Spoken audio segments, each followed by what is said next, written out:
Prazer, professor, ter você com a gente. Satisfação grande. Obrigado por aceitar nosso convite. Boa noite, Giovanni. É um grande prazer. Assim, vocês que fazem esse tipo de trabalho de cobertura da base é fundamental. Aumentou muito, né? Essa cobertura da base e os portais têm feito um trabalho sensacional, dado essa visibilidade para aqueles profissionais que, óbvio, né, ainda não tem toda essa cobertura. É um investimento menor na base, mas vocês já conseguem ter uma cobertura e fazer o torcedor e quem trabalha ter muito mais informação sobre a base do Brasil todo, que é um país gigantesco. Exatamente. A gente tem uma dificuldade grande, né, em equipe, em estrutura. Né? Se já é difícil para os clubes atuarem, né, e pagarem seus funcionários, imagine para um portal de notícias que vive e que precisa de anunciante, todo aquele processo que a gente já sabe como são os veículos de comunicação. Mas a gente realmente toca com muito empenho, porque a gente entende a importância do futebol de base no Brasil e no mundo, né? E aí, professor, eu queria que você falasse um pouco sobre a sua trajetória, quem é Leandro Zago, para o nosso seguidor, para as pessoas que não conhecem o seu trabalho. Queria que você falasse resumidamente aí um pouco sobre sua trajetória, por favor. Bom, Leandro é filho da Terezinha e do Gilberto, casado com a Raquel, um menino que nasceu numa periferia no interior de São Paulo, em Campinas, e tentou ser jogador de futebol, né?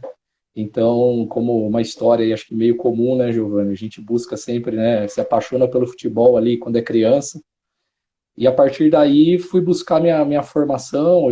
A partir dos 17 anos, praticamente ali, identifiquei que não era para mim, né, ser um jogador de alto nível.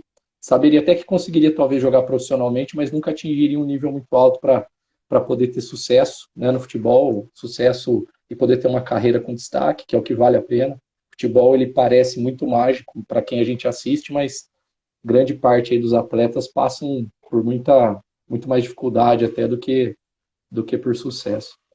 E aí fui buscar conhecimento, fiz educação física na Unicamp de Campinas, né? Tive uma boa influência de vários professores.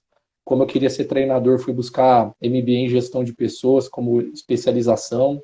Tenho um MBA em gestão de pessoas. Fui estudar, sabia que o caminho para que eu entrasse no futebol era pelo conhecimento, por não ter uma carreira construída no meio, né?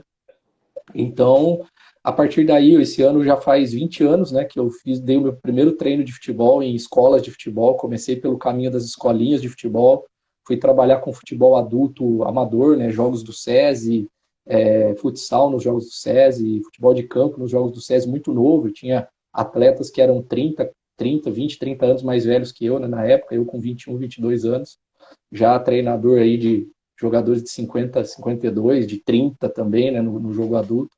E isso foi dando rodagem, né? E de 14 anos para cá, entrei nesse circuito dos clubes, e desses quase 14 anos, são praticamente aí 12 anos e meio com formação em todas as categorias do sub-13 ao 23, e um ano e meio ali próximo disso com futebol profissional, como auxiliar técnico, né, de equipes profissionais aqui em Campinas. Trabalhei nos dois.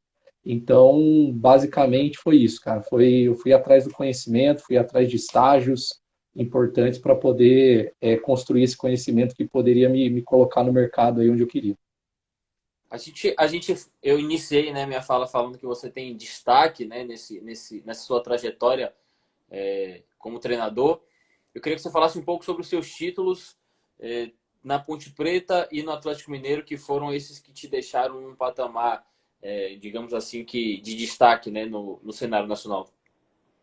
Eu ganhei, assim, meu primeiro título na base foi em 2010, como preparador físico ainda, né? Eu passei com algumas outros cargos, né? Fui preparador físico do Esportivo Brasil. A gente foi campeão de uma Copa Ouro, que é uma competição aqui em São Paulo, prévia ao Paulista. E depois, meu primeiro título como treinador foi pelo Corinthians, sub-15 do Corinthians, em 2013, né? Uma geração muito boa ali, 98, 99 do Corinthians, uma geração que tinha Léo Jabá, Leonardo Santos, Matheus Pereira, Fabrício Oia, Carlos, né, que está agora no profissional lateral, que na época ele era atacante ainda. O Rony, que está subindo agora, que foi destaque na última Copa São Paulo.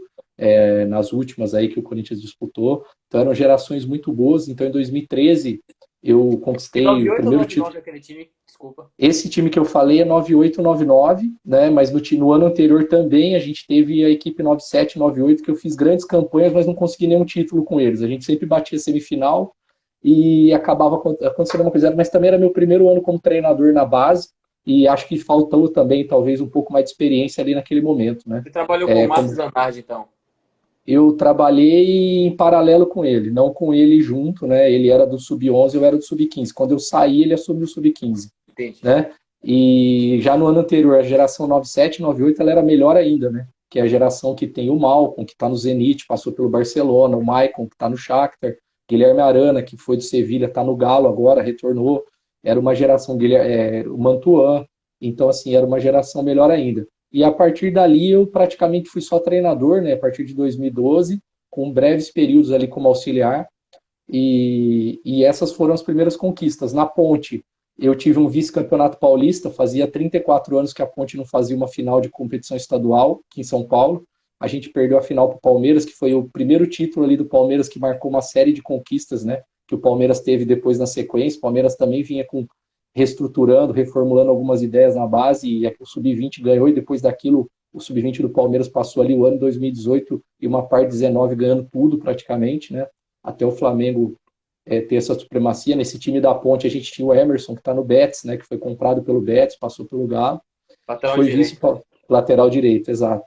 E agora no Galo são 3 títulos no primeiro ano e meio de Galo, né? Que eu tive. Foram 2 campeonatos mineiros, sub-17 e 20, e fui campeão da Taça BH, que equivalia ali naquele ano de 2018 ao Campeonato Brasileiro. Então essa que foi o último ano antes da CBF ter um Campeonato Brasileiro da categoria oficial, né? Então a BH era considerada ali o título nacional. Então, basicamente, Giovanni, são essas aí as conquistas e sempre tendo jogadores aí com projeção. Acho que isso também é muito importante. A gente fica muito ansioso em qualquer conversa com um técnico de futebol de base para fazer essa pergunta, mas mais do que a pergunta, a gente é interessado na resposta. E aí o torcedor do Atlético Mineiro que está assistindo a gente está também ansioso por essa parte da nossa conversa. Começando pelo time sub-17. Eu vou falar um nome, mas eu gostaria que você falasse, concordando ou não, mas que você falasse também de outros nomes. Eu gosto muito do Guilherme, que você trabalhou, que foi um dos destaques do seu título da Taça BH Sub-17, mas com certeza tem outros talentos. Quais nomes você acha que o torcedor do Galo, daquela geração Sub-17 que você foi campeão, que você acha que pode vir? Obviamente a gente sabe que é complicado, é delicado essa questão, nem sempre acontece, mas qual destaque que você pode dar, que o torcedor pode falar assim, vamos olhar com carinho? Ali eu tenho, na verdade, eu tenho muito carinho com aquela geração, a 2001, 2002 do Galo, que foi o primeiro grupo que eu trabalhei no Galo, né? E assim, foi com certeza, Giovanni, a equipe, o grupo com o melhor perfil que eu trabalhei em relação a equilibrar potencial técnico com perfil pessoal. Eu tive grupos tecnicamente muito bons, mas que talvez o lado pessoal prejudicava um pouco as relações, as ambições. E tive grupos também muito legais de trabalhar, mas que talvez não fossem tão capacitados. Aquele grupo ele tinha os dois lados muito bons. Ele equilibrava. Talvez ele não fosse nota 9 nos dois, ou em um dos dois, mas ele era nota 8 nos dois. E talvez isso fez a gente ter sucesso. Ali a gente tem atletas com, pelo menos ali, 7 atletas que tem muita projeção, né, daquele grupo da BH. Eu acho que a gente tem 3 zagueiros, né, com muita qualidade, Cauê, Iago, Isaac, tem o Júnior, goleiro, o Rubens, médio, que foi eleito o melhor jogador da competição e é um jogador que para mim tem um baita potencial. É volante, meia, né? O Rubens, ele é o que os ingleses chamam de box to box, né? Ele é o área a área, né? Bate e volta com facilidade incrível. Exatamente. E aí você tem o trio de ataque, que eu vejo muita projeção nos 3. Você falou do Guilherme, que foi artilheiro, era o centroavante, mas os 2 atacantes também de lado que a gente tinha, o Thiago Juan e o Luiz Felipe, são jogadores extremamente inteligentes, com cada um com sua qualidade, muito rápidos, fazem gol, não são extremos que não fazem gols, são jogadores que jogam por fora e sabem fazer gol. E além de tudo ainda tinha o Neto, né, 2002, que depois teve muitas convocações para a seleção, participou de uma boa parte da formação daquele grupo que foi campeão mundial ano passado com a seleção, né, que ele era um médio ali, né, no nosso time, né, e que agora a gente vem trabalhando ele como lateral lá no Galo também, porque a gente vê muito potencial nele nessa posição. Então essas são são os jogadores ali, e tem outros, né, que talvez ali não chamaram tanta atenção naquele momento, né, o lateral esquerdo Matheus Lima também, jogador muito inteligente. Então eu vejo vários. Eu acho que o treinador ele tem, né, a gente fala em base, não é ganhar ou formar, é ganhar e formar. Você precisa construir uma mentalidade vencedora. E principalmente você tem que deixar um legado. Eu acho que é fundamental que o treinador deixe legado. Então, assim, eu me atento muito para quantos jogadores de cada geração que eu trabalho eu estou deixando para o clube. Se o clube vai utilizar, se ele vai ser bem aproveitado na transição, aí já não é mais um problema meu. Mas com certeza ali tem muitos jogadores com grande projeção. Agora falando daquele time sub-20, ano passado, só lembrando, Leandro Zago hoje é treinador do time sub-23. Aquele time de 2019, campeão mineiro, sub-20. Quem que o torcedor, certamente, muitos deles estão hoje com você no time sub-23, né? Hoje, obviamente, dentro dessa limitação de pandemia, mas acredito que alguns deles estão com você no seu time sub-23, no Aspirantes.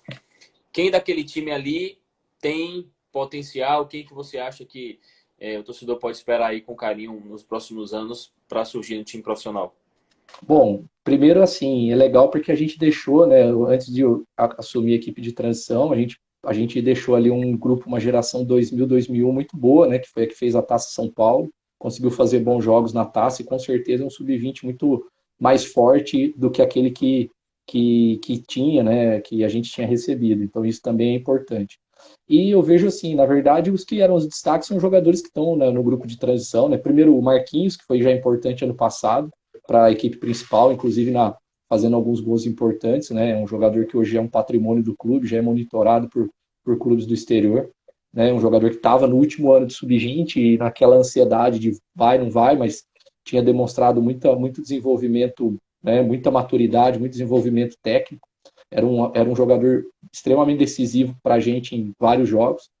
E jogadores que têm treinado com a equipe principal, né? Hoje na verdade, jogou pouco com a gente, mas hoje já está treinando com o grupo principal do Galo hoje, o Gustavo Henrique. A gente estava agora há pouco o Leonardo Grigio, que era o zagueiro, né? Um zagueiro canhoto.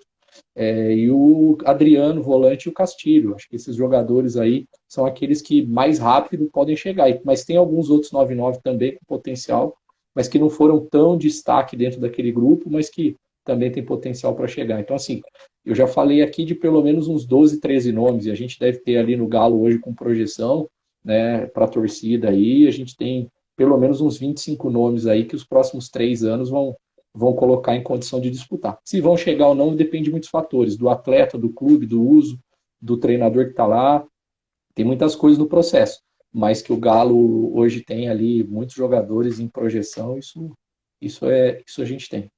Você falou da geração 2000, 2001. Acredito que tenha trabalhado com você, e aí tá na nossa pauta aqui de conversa para te perguntar sobre. O Alejandro é um desses atletas, né? É um exemplo de atleta O que Alejandro eu não trabalhei com ele, o Giovanni, porque quando eu cheguei ele já estava no principal. já estava Então principal. eu nunca tive contato com o Alejandro, nem com ele nem com o Bruninho. Os dois têm idade ainda de 20, mas eu não tive nenhum contato com eles. Eles já estavam no principal e eu nunca nem jogaram comigo, porque quando eu assumi o sub-20 eles já estavam num estágio que eles não desciam para jogar. Eles já estavam mais consolidados na equipe principal. Aproveitando esse tema, né, do Alejandro, do próprio Bruninho, que subiram muito cedo para o profissional, tem até uma pergunta aqui do Long Guimarães. O que você acha no caso de subir atletas mais novos para as categorias superiores por teoricamente serem acima da média? Você defende essa tese de que tem qualidade, tem que subir mesmo, ou acha que é preciso ter uma gangorra? Enfim, tem várias teorias. Qual é a sua? Qual é que você defende? Uma coisa que eu tenho certeza que não funciona é não ter certeza dele subir e depois voltar a ele sem dar satisfação para o atleta. Isso com certeza é o que mais mata talento hoje na nossa categoria de base, na transição. Em relação a essa transição para o profissional, Para mim, ela tem que ser avaliação técnica. Se ela for financeira, também eu incorro nesse erro anterior que eu falei. Eu vou querer antecipar para poder pensar no lado do negócio. O atleta vai lá, ele não vai ter desempenho porque ele não está preparado, eu acabo perdendo meu patrimônio.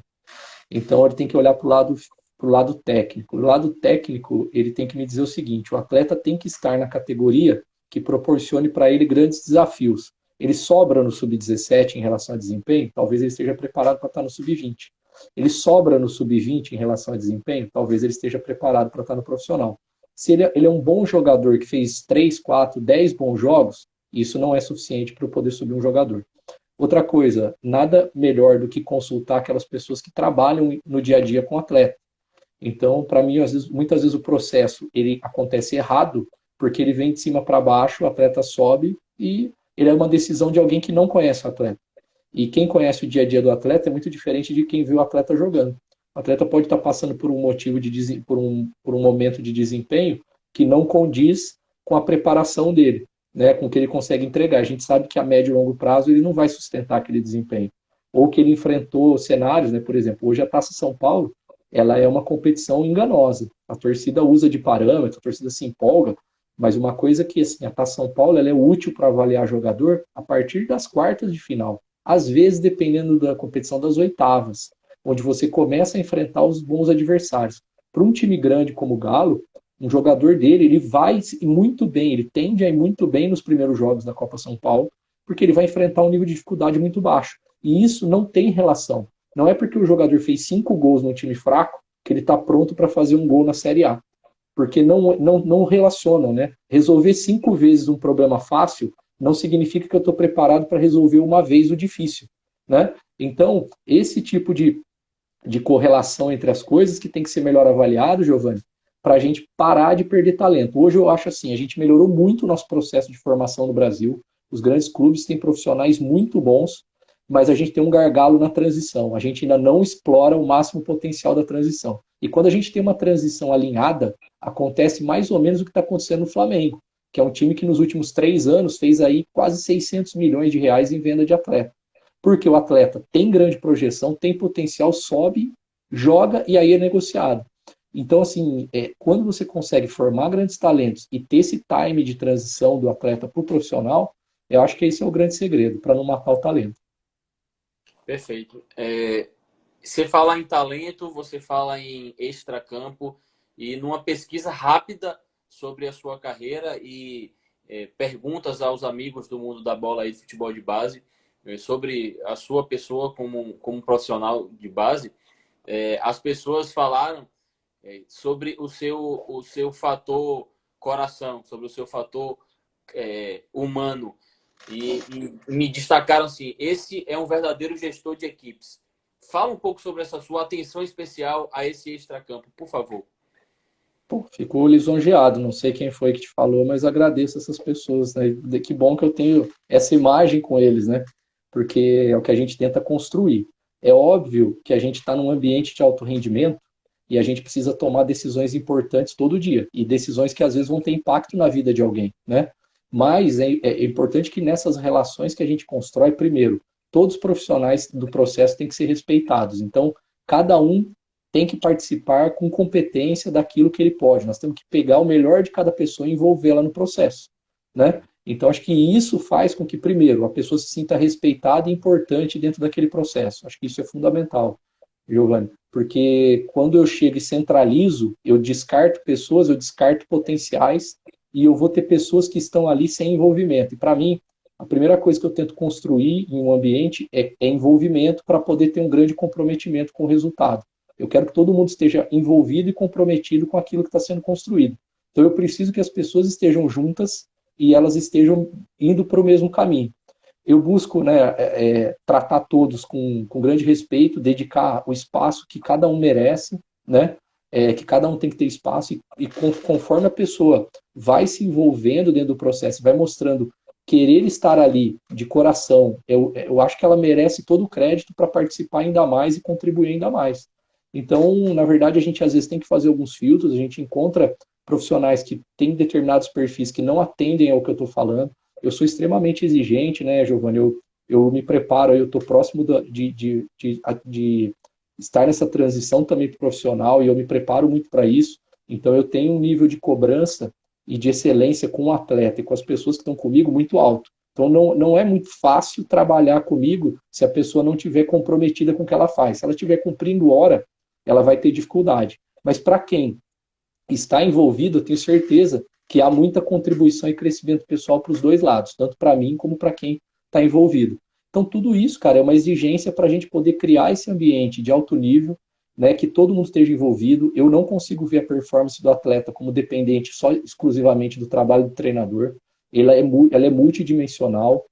O atleta vai depender de várias coisas para ele poder estar no campo, para ele poder ter desempenho, para ele poder não se machucar, para ele poder sustentar a carga de treino, a carga de jogo, para ele poder estar bem emocionalmente, mentalmente. E se eu centralizar isso, é muita coisa e eu vou errar muito. Então, eu gosto de delegar para pessoas e isso cria um envolvimento. E no ambiente do clube, eu busco sempre estar aberto para poder que todo mundo esteja envolvido. Então, como eu tenho ficado nos últimos anos sempre na última categoria, geralmente eu consigo ter uma conexão boa com os treinadores das categorias menores, que eu acho importante, né? Porque quando eu estava nelas, eu gostaria de ter esse acesso aos treinadores, porque eles estão vivendo um futebol diferente do meu. Então é legal para a gente poder compartilhar conhecimento, experiência e troca, né, sobre treino, sobre processo, sobre metodologia, sobre perfil de jogador, o que está faltando, sobre futebol profissional, que às vezes quem está em outras categorias acaba não tendo esse acesso.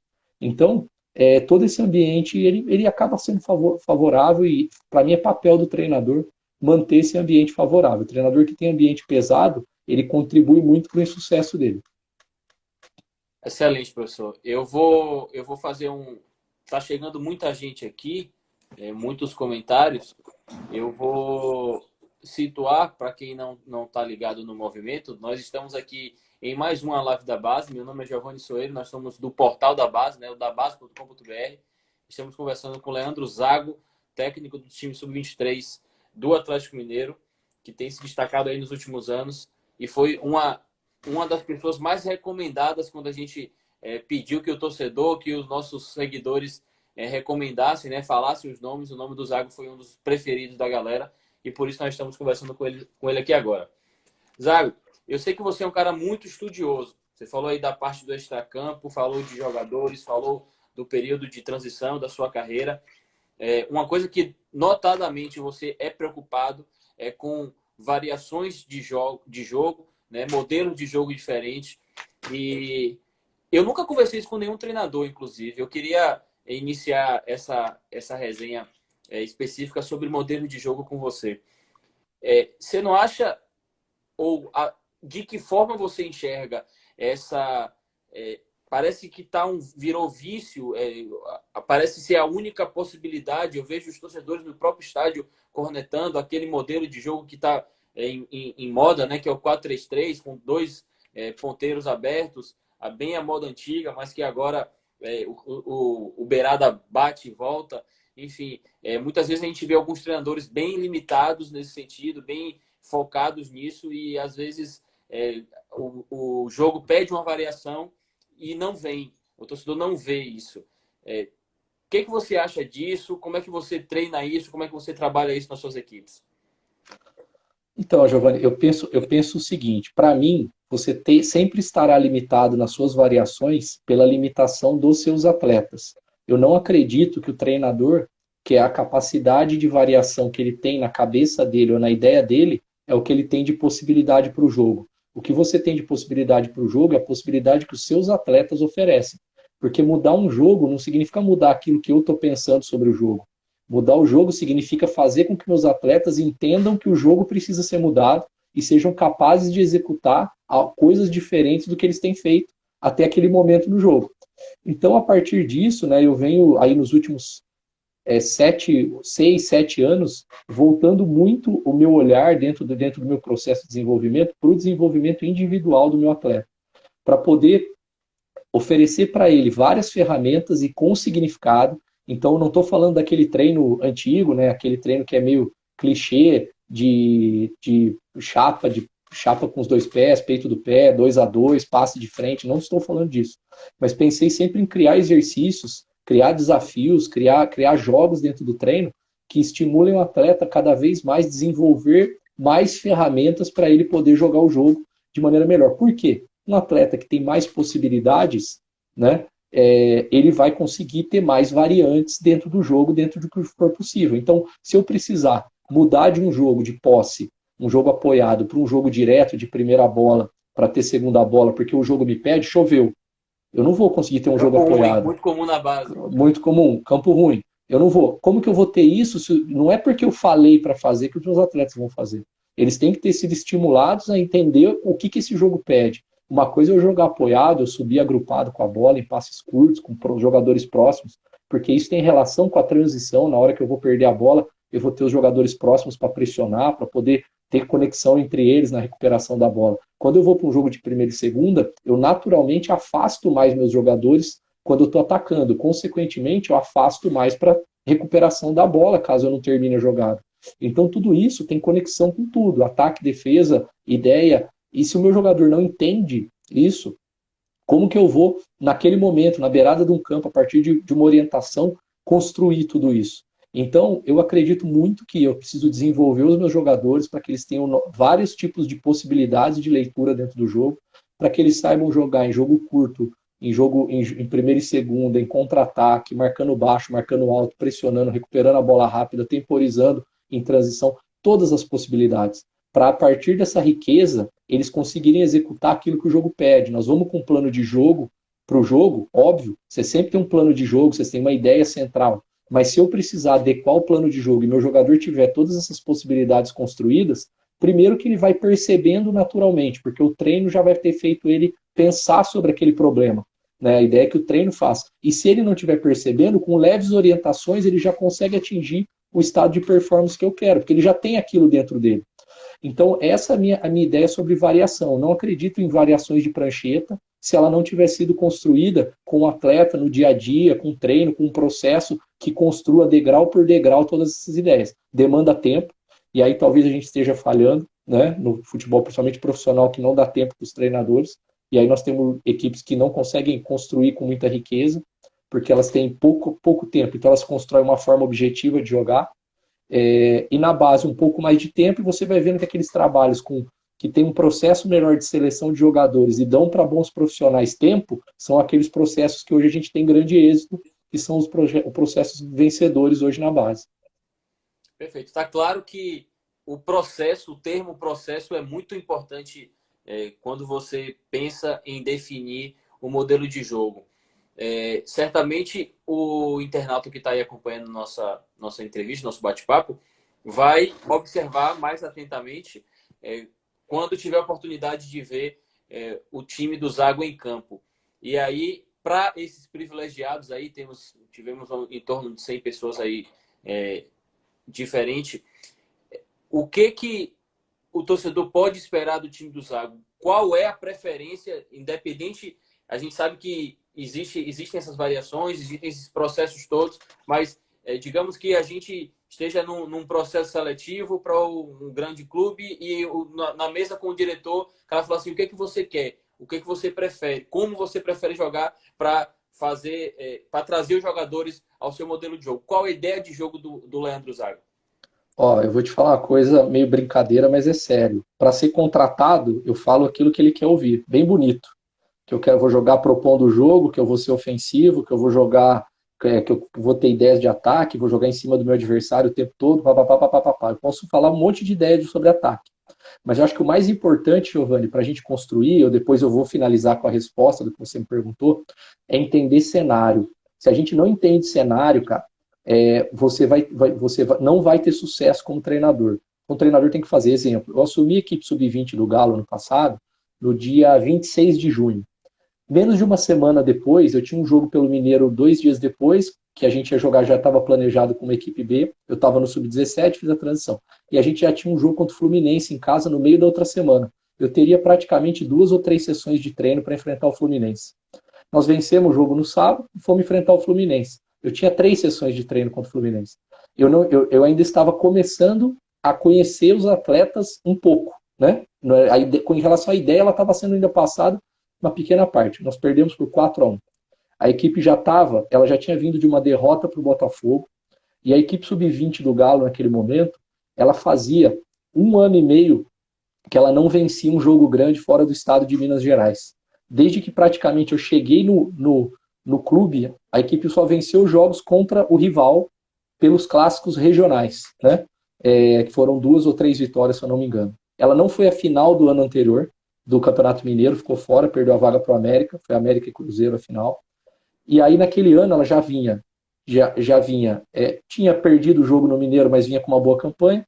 Então eu tive que entender o cenário. Outra coisa, estava trocando a direção da base, então estava trocando muito o grupo de atletas, porque foi feito um diagnóstico de que a gente precisava fazer uma releitura daquele grupo. Aquele grupo não era um grupo que ia colocar jogadores na equipe principal em bom volume. A gente tinha pouca chance de ter atletas na equipe principal ali. E a mentalidade de boa parte daqueles atletas não condizia com aquilo que a gente entendia como jogadores de alto nível, né? Jogadores que a gente vai projetar em 1 ano, em 6 meses, em 2 anos, dependendo da idade.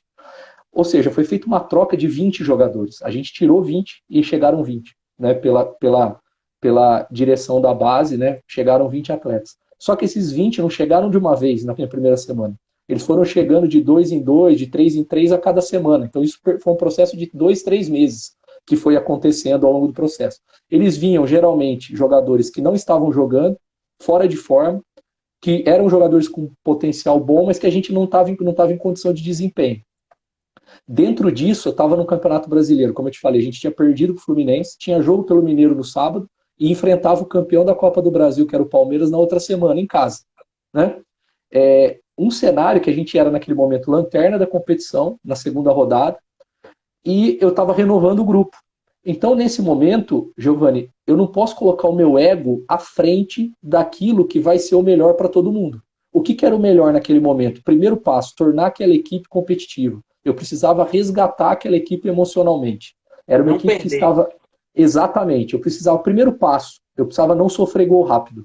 Esse era o primeiro passo dentro do jogo, para que ela não minasse, né? Aquele trabalho emocionalmente muito rápido. Eu sabia que a gente ia construir uma defesa sólida, isso é característica das minhas equipes.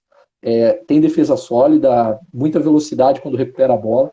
Eu tenho um jogo muito mais vertical, né? Já estou te falando aqui algumas ideias do que eu construo. Eu tenho um jogo, minhas equipes finalizam muito, né? Elas geralmente têm artilheiros de competição, como a gente teve no Mineiro, teve na BH, teve no Mineiro do ano anterior. Tive artilheiro do Paulista na Ponte, o ano que a gente foi vice. Lá atrás, no Corinthians, 3, 4 artilharistas. Meu time finaliza muito e tem jogadores que fazem gol. Só que geralmente elas são caracterizadas por sequências ofensivas mais curtas.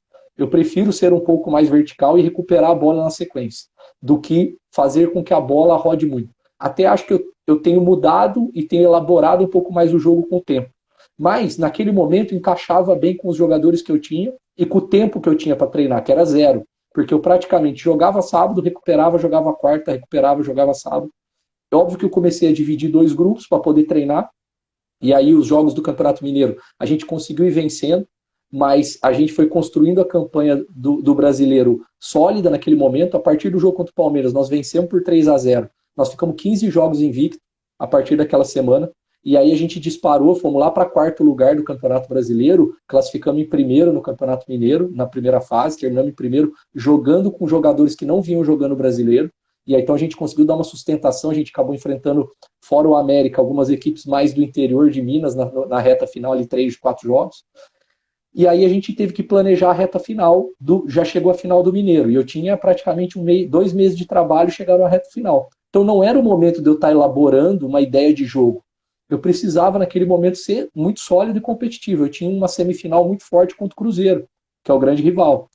Então, assim, tudo isso tem que ser considerado na hora que você vai planejar. Então, eu não deixei de desenvolver conteúdos que eram importantes, mas eu sabia que a manifestação deles nos jogos ainda não ia acontecer como eu queria.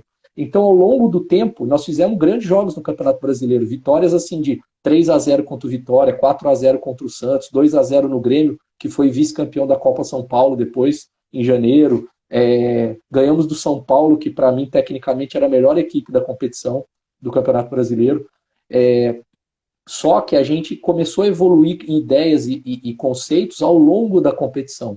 Né? Eu não conseguia pôr a minha ideia com 3 semanas ainda. Com 3 semanas eu precisava ser competitivo, recuperar confiança, mostrar para aquele grupo que ele precisava confiar nele, que ele podia ganhar. Então aí a partir disso você vai construindo ideias. Uma coisa importante é o seguinte, né? E aí voltando, se eu estou na entrevista para o gestor, a primeira coisa que eu pergunto: quem foram os treinadores desses jogadores nos últimos 4, 5 anos? Como foi o processo que foi desenvolvido com eles? Porque se eu chegar na entrevista e falar aquilo que você quer ouvir, né, que para o gestor, eu tô mentindo para você, porque eu não serei capaz de fazer com que eles joguem esse jogo em 3 meses, se os últimos 3, 4, 5 anos eles não receberam os estímulos necessários para poder desenvolver esse tipo de jogo. Então, quando a gente vê uma equipe ultra vencedora, né, com alguns treinadores na base e depois no profissional, em equipes fora do Brasil, a gente tem que olhar para trás, quem que construiu aquele processo também, quem participou e quem deu ferramenta, quem instrumentalizou aqueles jogadores, quem melhorou a capacidade deles para poder, naquele momento, eles terem aquela performance. Porque se eu acredito que eu sou capaz de fazer isso em 3 meses, ele não pode me contratar, porque eu estou mentindo para ele. Eu estou mentindo e ninguém vai ser capaz de compensar 4, 5, 6 anos de processo mal feito em 3 meses. Eu posso melhorar, eu posso tornar o time mais competitivo, mas não vai jogar o jogo que eu considero esteticamente o mais bonito. Perfeito. Tá claro que existe uma, uma atenção especial à adaptação, né? Existe cenário, existe contexto, né? Também E processo, né? Você no falou de futebol, processo, existe processo, processo, exatamente. né? Tem uma Processo. pergunta aqui que fala do Atila Henrique, e era uma dúvida minha também, sobre a cultura do clube, né? Nessas suas experiências, a cultura do clube, em forma de jogar, em forma de revelar atletas, ela influenciou alguma forma no seu modo de jogo? Cara, eu passei em Positivo ou 3 clubes. negativamente? Eu passei em 3 clubes alvinegros e eu consegui bom resultado nos 3. E todos 3 têm uma cultura parecida: Corinthians, Ponte e Galo, né? Então, eu acho que assim, ou eu sou atraído para esses clubes pelo meu perfil de jogo, e eu sou, assim, meu jogo é muito mais um jogo, como eu te falei, né, um jogo de sequências ofensivas curtas, que se assemelha ao que o Klopp faz, se assemelha ao que o Mourinho faz, né, fez, e por muito tempo teve sucesso. Hoje ele tem um pouco mais de dificuldade, mas é um cara extremamente vitorioso, do que equipes que se primam pela qualidade técnica, por um jogo mais técnico, mais desacelerado, com jogadores com um perfil menos enérgico, vamos dizer assim. Então, de alguma forma, eu tenho ido muito para esses clubes, né? Corinthians, Ponte e Galo, que tem a cultura de serem times da massa dentro daquilo que eles representam, né? Óbvio que o Corinthians e o Galo num volume, a Ponte em outro volume, mas também é uma equipe de massa, é uma equipe de vibração, de torcida, né? De torcida sofrida, de torcida que quer ver luta em campo. Então, são 3 equipes que se caracterizam por isso e que se identificam muito com aquilo que eu penso de futebol, que é entrega total, energia total, o jogo tem que estar fervendo, o cara não pode estar fora do jogo, não admite o jogador que esteja assim desatento com o que ele está fazendo. Então, isso impactou muito no perfil daquilo meu como treinador, sim, mas também eu acho que isso me leva para esses clubes e me faz ter bons resultados, porque é muito dentro da cultura de jogo assim que eu acredito. Não que ela não funcione em outros clubes, mas eu acho que, e até como treinador, né, eu acredito que eu tenha essa forma de jogar, mas que óbvio que o treinador ele não pode ter uma forma de jogar, né, Giovanni? Eu consigo construir um jogo hoje muito mais, se precisar, pausado, de posse, jogo apoiado, de progredir junto. Isso hoje, pelo conhecimento, pelo tempo de trabalho, a gente consegue, né? Mas eu vejo que há uma coincidência, uma identificação com esses clubes, né? De poder me colocar sempre nessa condição, com esse perfil de atleta, com esse perfil de clube. Atenção, clubes alvinegros. O É, homem tá no sangue. Zago, a gente tem mais 15 minutos de conversa. Eu vou fazer mais uma pergunta aqui de um internauta, antes da gente entrar no assunto pandemia e time sub-23, certo? O Muriel Fernandes correto. fala sobre como gerir um clube, um grupo em que algum cenário para mim normal. Uns que jogam mais, outros que jogam menos e outros que nem jogam. Como é isso no dia a dia do treinador de futebol? Acho que não especificamente no seu time, mas como é isso na Também. rotina de jogador de futebol? Também é. Já quando você se aproxima da equipe principal, também você tem muito ego, muito desejo, muitos interesses, muitas vontades ali. Eu vejo que o primeiro passo, né, falando para o Muriel, Giovanni, Primeiro passo que a gente tem que pensar é mudar isso no Brasil. Nós precisamos ter grupos menores de trabalho. Um grupo com mais do que 25, 26 jogadores de linha, você já começa a ter uma perda de qualidade. Você tem que começar a olhar mais para o processo integrado das categorias, né? Eu vejo que uma estratégia, né? A gente vê a capacidade de vitória, né? De alguns caras, por exemplo. O Jorge Sampaoli, a primeira coisa que ele fez no Galo, né? Você pode ver que está nas notícias, foi reduzir o grupo, porque ele sabe qual o impacto que isso tem na qualificação do grupo. Eu vou ficar com os melhores, aqueles que são medianos, coadjuvantes, eu não preciso. Porque se eu vou precisar deles 1, 2, 3 jogos no ano. Eu posso utilizar um jogador de destaque mais jovem no lugar dele. E esse jogador de destaque mais jovem, ele vai estar muito motivado a estar ali naquela posição. Em compensação, esse jogador estando aqui praticamente sem jogar, ele vai estar totalmente desmotivado. Então, assim, pensando na gestão de grupo, eu penso que a gente tem que pensar ali num número que talvez seja algo em torno de 23 a 26 jogadores de linha e três goleiros, talvez. Né? E quando você precisar de um quarto goleiro para algum tipo de atividade, você recorre ali aos 23, ao 20, né? Pensando em equipes profissionais. Porque isso vai fazer com que, primeiro, né, como eu te falei lá naquele momento do Mineiro e do Campeonato Brasileiro Sub-20, a gente tinha 21, 22 jogadores jogando. Alguns jogavam no sábado, prioritariamente iam para o banco na quarta-feira, e alguns jogavam na quarta e a gente rodava eles no banco no sábado. Então a gente tinha ali um grupo muito grande de atletas jogando. Você tinha pouca gente insatisfeita, né, dentro do grupo. É óbvio que a gente ainda é um grupo grande, alguns jogadores estavam, né, acertando saída, mas eu penso isso, cara. Se você tiver 23 a 26, mas vai para DM, começa a ter lesão. Tem lesão, você recorre a uma categoria de baixo para poder completar treino. Por quê? Quem vai ser realmente decisivo para você ao longo do ano são 17, 18 jogadores de linha e mais 1 ou 2 goleiros ali de um nível muito alto.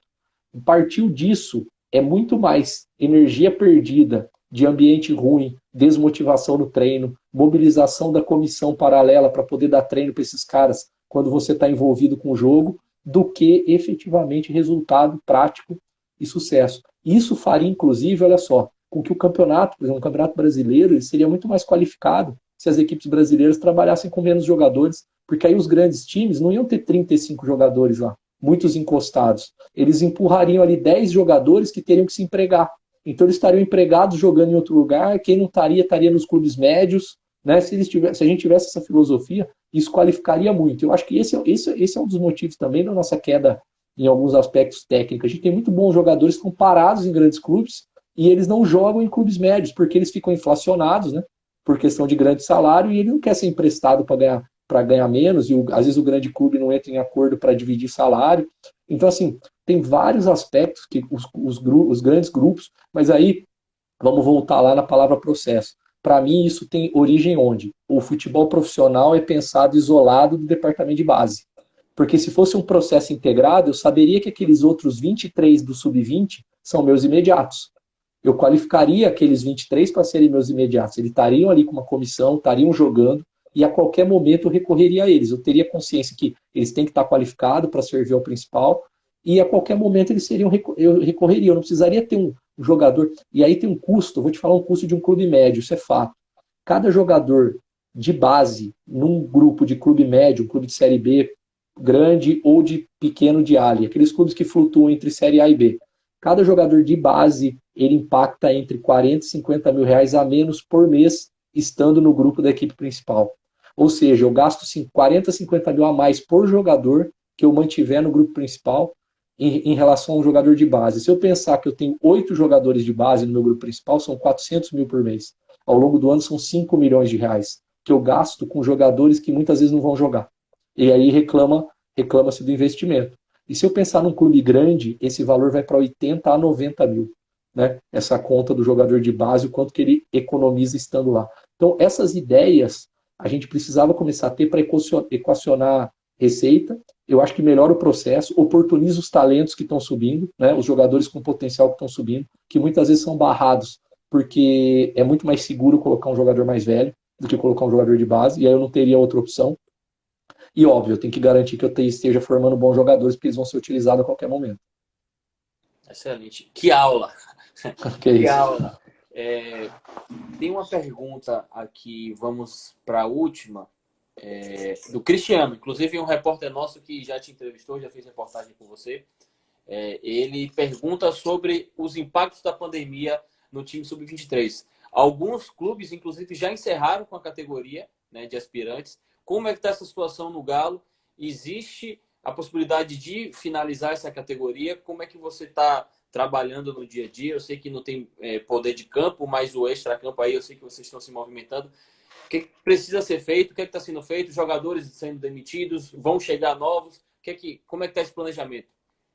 Bom, quem acompanha o trabalho do São Paulo no Santos sabe que ele trabalha com a ideia de um time de sparring, né? Lá ele utilizava muito o sub-20 ou até o time B do Santos, que ele utiliza com a seguinte ideia: simular situações de treino do adversário que ele vai enfrentar, né?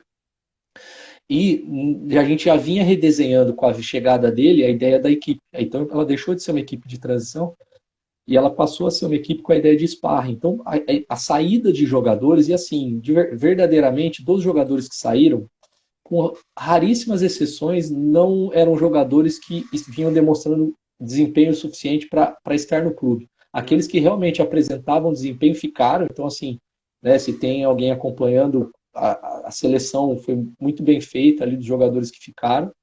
E a ideia é que a gente tenha uma equipe de sparring, que seja uma equipe que vá sempre colocar para a equipe principal o desafio que ela vai enfrentar no próximo jogo. Então, ela vai enfrentar um adversário que marca em 4-4-2 com pressão alta. Né, ela vai enfrentar um adversário que marca com encaixe mais individual. Então, a ideia dessa equipe, ela está a serviço da equipe principal, ela se mantém treinando, ela se mantém né, com uma programação de treinos, ela fica preparada para qualquer momento que ela precisar fazer um jogo treino contra a equipe principal ou com uma equipe de fora para poder ganhar jogo, ganhar tempo de jogo. Mas o foco dela é que ela seja o sparring ali 1, 2 vezes na semana para a equipe principal. Então, eu vi, né, infelizmente, o Bahia, o Inter já tinha encerrado o 23, o Atlético Paranaense também está ali infelizmente, eu não acho que diminuir custo da base vai ser a solução, apesar de parecer de imediato que vai ser, ela não vai ser, porque em médio e longo prazo isso vai quebrar, vai fazer com que os clubes quebrem, porque isso vai inflacionar o mercado. Nós vamos deixar de colocar jogadores preparados na equipe de base, e aí você vai ter que recorrer a jogadores já do mercado muito mais caros, sem ter a oportunidade de ter um da base. Nós temos que entender também, Giovanni, eu até falei isso participei aí num vídeo com o pessoal de Portugal no sábado, que a gente vai entender que vai ter um impacto pelo menos de 6, 7 anos, tá? Porque nós vamos ter uma geração que ela vai ter ficado quase um ano sem estímulo. E isso vai atrasar o processo. Então, assim, jogadores que com 17, 18 anos no profissional, isso deve diminuir, não que não vá acontecer. Por quê? Porque todos os jogadores que estão em formação perderam um ano do processo. Ah, mas os jogadores do profissional também, só que eles já têm comportamentos muito mais adquiridos. Então, com menos treino, eles resgatam aqueles comportamentos que eles já têm, porque eles são atletas com muito mais prática de jogo. Os atletas da base ainda estão construindo o comportamento.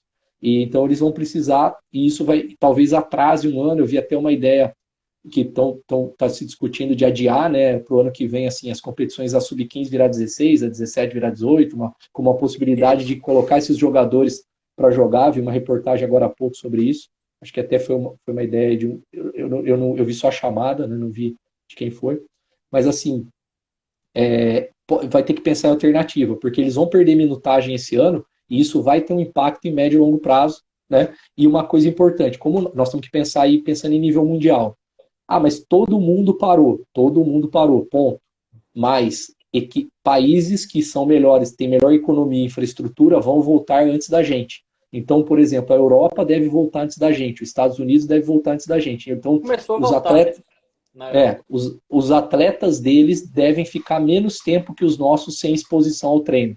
Então, isso é um fator que a gente vai ter que considerar também, né? Que a gente vai precisar compensar, que talvez a gente tenha que ficar um tempo maior por causa do nosso pico de pandemia ter demorado um pouco mais e talvez não ter base esse ano. Então a gente vai ter que refletir sobre isso. Exatamente. A gente tem aí 5 minutinhos de live. Tem gente aqui pedindo, o Fabiano, o Felipe pedindo para ficar até as 23 horas. Né? Mas infelizmente a gente precisa seguir. Posso mandar um abraço para o Fabiano Felipe? Ele é um amigo de muito tempo, cara. A gente se conhece aí há quase 30 anos, cara. Já a Aí, gente se conhece há que moral. Então, quase 30 anos. então ele realmente sabe do conteúdo que você tem para passar. Eu queria te pedir em 1 minuto e meio que você falasse sobre o seu contato com o São Paulo, o que já aconteceu de resenha entre vocês sobre transição, sobre atletas, como é que isso tem acontecido? Na verdade, a gente teve um contato, foi com a comissão dele por enquanto, porque foi tudo muito rápido. Com menos de 10 dias foi o tempo que a gente parou, né? Dentre a apresentação. E ele tinha um jogo já naquele final de semana, então era muito mais importante para ele conhecer algumas coisas do clube do que fazer um processo ainda com a equipe de transição. Então a comissão dele passou algumas ideias sobre essas ideias da equipe de transição se tornar SPA. A gente tem algumas ideias, eu acompanho o trabalho dele, né? Acompanho as ideias dele. Ele aplica um tipo de jogo que está muito dentro aí do que eu tenho estudado nos últimos anos, que é o jogo de posição, para poder enriquecer minha forma de jogar, para poder fazer com que as equipes tenham mais repertório. E eu acredito que, para mim, né, pessoalmente, vai ser algo muito importante poder acompanhar. Então, consegui acompanhar ali, acho que 4 ou 5 sessões de treino, né, acompanhar, mas ainda não tive o prazer de ser apresentado pessoalmente a ele. Já o encontrei à distância, né, mas com ele pessoalmente ainda não tive contato. Consegui acompanhar as sessões de treino de perto, mas não ainda fazer o contato que eu acredito que vai acontecer no retorno. Então, quando isso acontecer, você vai ligar para a gente, vai avisar para a gente para virar conteúdo, virar notícia no nosso portal. A gente vai chegando ao fim, tem gente pedindo para deixar a live rolar, mas a gente faz uma segunda edição posteriormente. Zago, eu quero te agradecer imensamente por uma aula, verdadeira aula de futebol. A gente tem tido a sorte de contar com grandes participantes em nossas lives. Realmente muito conhecimento, realmente muito conteúdo e certamente está engrandecendo, está ajudando o nosso trabalho a trazer pessoas com vocês, né, de grande relevância. A gente está trabalhando com grandes nomes. Amanhã nós teremos Erasmo Damiani, que é uma referência também no futebol de base, já foi coordenador da seleção, já trabalhou no futebol profissional e agora é coordenador das categorias de base, gerente das categorias de base do Internacional. E, mais uma vez, Thiago, muito obrigado. Quando a gente se despedir, vai aparecer a opção de salvar, você salva, publica Sim. aí no seu Instagram. A gente vai pegar esse conteúdo, vai colocar no portal da base também. E quem não assistiu todo, quem recomenda esse conteúdo, encaminhe para seus amigos. Sigam o portal da base, sigam o leandro.zago, porque é conteúdo, é informação, muita informação sobre futebol de base. Giovanni, é um prazer estar com você. Acho que o bate-papo foi bem legal aí nessa hora, né, para poder falar com bastante gente que às vezes quer buscar informação sobre isso, que quer entender como que funciona. Eu acho que você conduziu de uma forma que a gente pôde falar bastante disso, né, de como que funciona, né, esse trabalho nosso. Então, obrigado pelo espaço, acompanho vocês.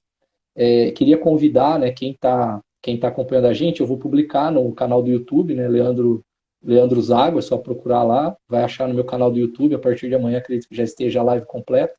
E para os profissionais que estão acompanhando, Giovanni, eu criei um grupo aí para compartilhar materiais, para poder a gente trocar materiais e eu colocar ali alguns materiais que eu acho importante no Telegram. É só procurar lá, Liderança, Jogo e Treino, tá aberto o canal no Telegram. A pessoa entra lá e eu estou compartilhando diariamente alguns conteúdos que são importantes para o desenvolvimento do treinador, que eu julgo importantes, pelo menos. Grande Certo. abraço, agradecer a todos aí, um abração.